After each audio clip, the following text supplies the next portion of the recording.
अस्सलाम वालेकुम। वालेकुम सलाम। एक दफ़ा का जिक्र है।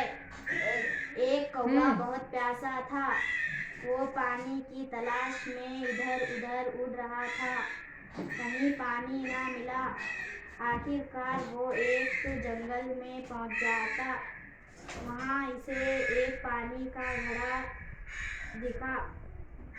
घड़े में पानी बहुत कम था। इसकी चोंच ना पहुंची घड़े में।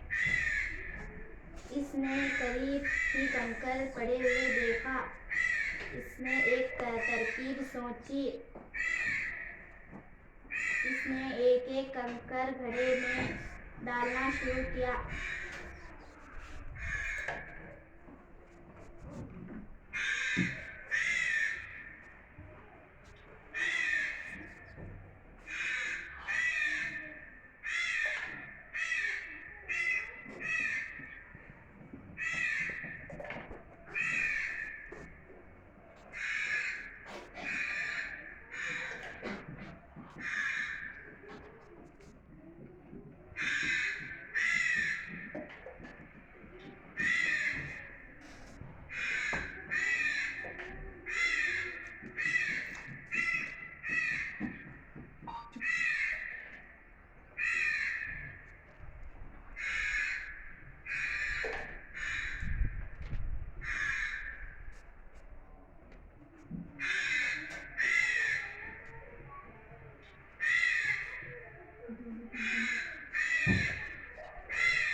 पानी ऊपर आ गया।